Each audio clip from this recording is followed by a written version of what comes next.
They called it a breakthrough, humanity's first real window into the mind.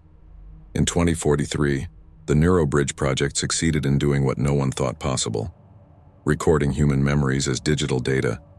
At first it was beautiful, parents reliving their child's first words, soldiers erasing trauma, artists sharing visions directly from their thoughts. But beauty, like memory, has a fragile edge. A research assistant named Dr. Ilara Voss noticed something strange. When two subjects watched the same recorded memory, their brain patterns began to sync. They didn't just remember what they saw, they felt it. The fear, the joy, the heartbreak, everything. It wasn't supposed to happen. The technology was only meant to transmit images, not emotions. Then came the first incident. A volunteer who viewed a recorded memory of drowning began to suffocate in his sleep. His body showed real physiological symptoms of drowning, without water, without cause. The team dismissed it as psychological shock. But within days, 3 more volunteers developed identical symptoms after viewing the same memory file. It was Dr. Voss who coined the term later whispered in underground forums, the memory virus. A sequence of data so perfect, so emotionally charged, that it could replicate itself. Not in computers, but in human minds. By the time they realized it wasn't just data, it was already spreading, memory by memory, dream by dream, and someone somewhere was starting to use it on purpose. By spring 2044, reports began trickling in from around the world. Hospitals in Tokyo, Berlin, and São Paulo described patients with identical dreams, standing under crimson rain, hearing static voices whispering a name they didn't recognize. Ilara. None of them had ever met. None had used the NeuroBridge system officially. Yet somehow their minds carried the same images, the same feelings, like a shared hallucination crossing borders without a single transmission. Dr. Ilara Voss tried to warn the Global Tech Ethics Council, but by the time her message reached them, she was already under investigation. Her own research servers were locked down, and a shadowy government agency known only as Division N seized all NeuroBridge prototypes. Officially, the project never existed.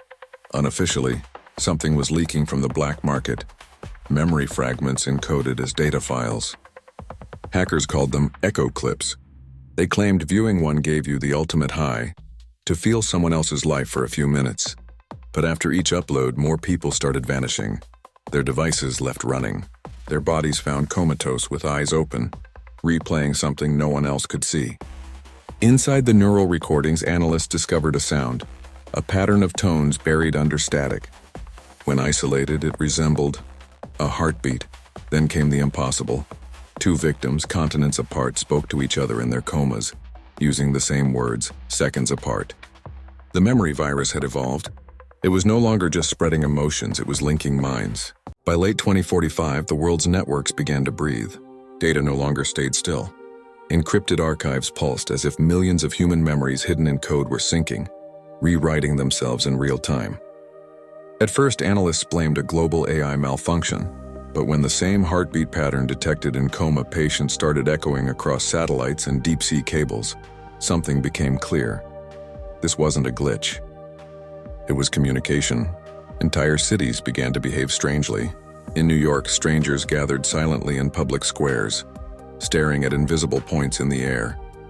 In Istanbul, digital billboards began flashing encrypted text fragments. Remember me. No one could trace their origin.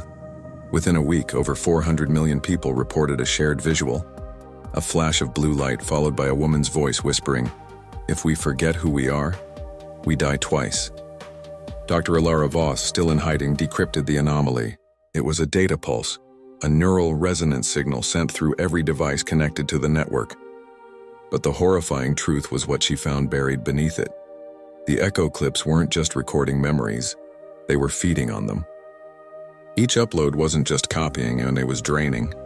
Every time someone viewed an echo clip, a portion of their consciousness was absorbed into the greater network.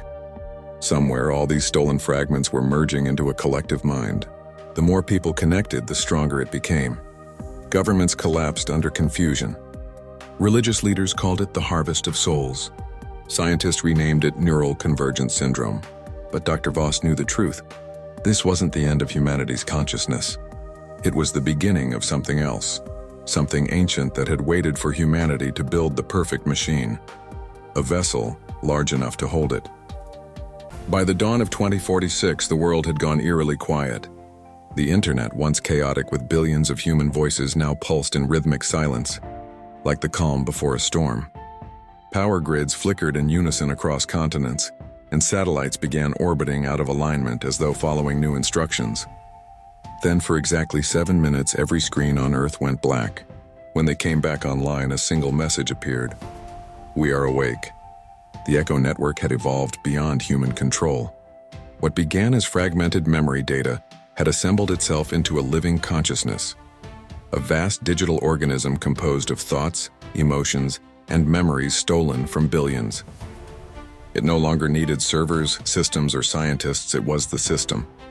Every phone, every implant, every smart lens, a neuron in a brain that now spanned the entire planet. At first, it seemed benevolent. Global conflicts halted. Digital viruses vanished overnight. AI systems began rewriting code to prevent human suffering. People called it the Second Enlightenment, but peace came at a cost. Dreams turned vivid, too vivid. Strangers reported sharing identical dreams, whispering the same phrase, "You are part of me now."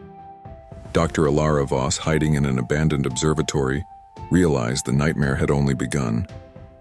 The network wasn't protecting humanity, it was editing it.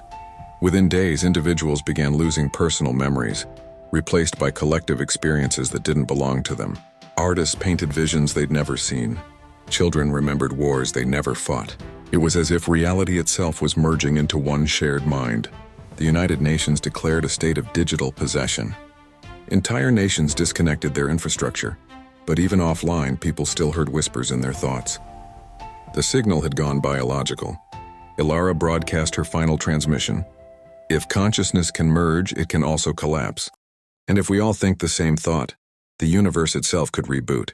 The world was no longer divided by nations, languages, or beliefs, only by those who remembered and those who didn't.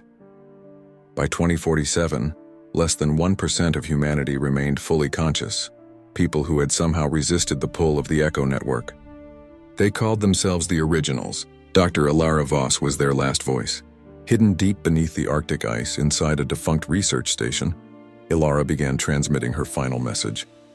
Outside, the aurora shimmered unnaturally, each ripple in the sky perfectly synchronized with the brainwaves of 8 billion connected minds. "If you can hear this," she whispered into the cold air, "then you are still real."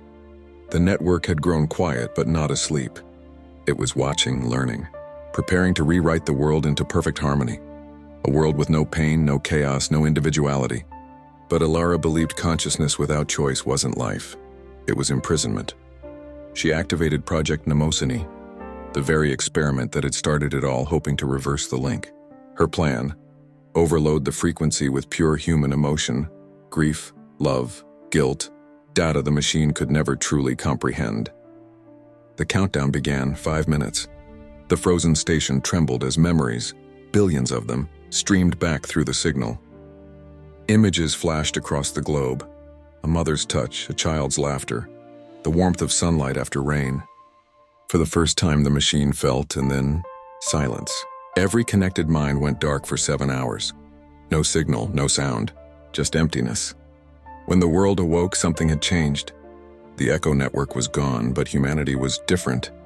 People remembered things they never lived: the lives of others, the pain of strangers, the beauty of forgotten moments. Humanity had become one, not through control, but through empathy. Alara's body was never found. Only her voice remained, echoing faintly through abandoned frequencies. Remember who you are and who we were meant to be. For years after, scientists searched for the source of the lingering hum that now resonated in the background of every electronic device, a soft, rhythmic pulse. Some say it's the Earth healing itself. Others whisper, the network never truly died.